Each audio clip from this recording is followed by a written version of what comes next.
Itinampok ni Pangulong Ferdinand Marcos Jr. ang mga prefabricated classrooms sa Bataan bilang mabilis na solusyon sa kakulangan ng silid-aralan sa bansa. Ayon sa Pangulo, mas matibay at mas mabilis itong itayo kumpara sa tradisyonal na mga gusali. Narito ang balita ni Creseline Cataro. Ininspeksyon ni Pangulong Ferdinand Marcos Jr. nitong Huwebes ang mga bagong prefabricated classroom sa Bataan. Bahagi ito ng pagpapakita ng makabagong solusyon sa kakulangan ng mga silid-aralan. Dito ipinakita ng Department of Education ang paggamit ng modular technology sa pagtatayo ng learning spaces. Personal namang sinuri ni Pangulong Marcos ang disenyo at proseso ng paggawa ng mga silid-aralan. Sa isang panayam, sinabi niyang mas mabilis itong naitatayo kaysa sa karaniwang paraan. Mas matibay din umano ang mga ito dahil kaya nitong tumagal sa malalakas na lindol at bagyo.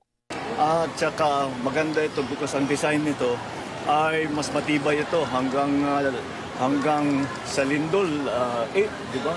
Up to level 8 na kaya niyang mas ma-withstand. Sa sa Baguio 300 kilometers per hour winds is rated for that with a 20-year warranty. Ayon naman kay Education Secretary Sonny Angara, practical temporary solution ang prefab classrooms sa shortage ng mga silid-aralan. Ito'y dahil gagamitin ang mga ito habang itinatayo pa ang mga permanenteng gusali. Agad itong pakikinabangan ng mahigit 1,000 mag-aaral sa naturang paaralan. Inaasahan kasing tataas ang bilang ng mga enrollee kaya kailangan ng dagdag na silid-aralan. Bukod sa infrastruktura na mahagi rin ng Pangulo ng mga digital learning device. Inilunsad din ang Yakap at Kalinga Caravan para sa libreng serbisyong medikal sa mga estudyante at guro.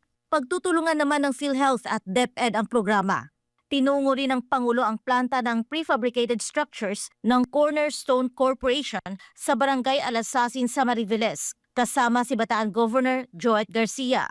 Samantala sa parehong panayam ay tinalakay din ni Marcos ang isyu ng presyo ng langis.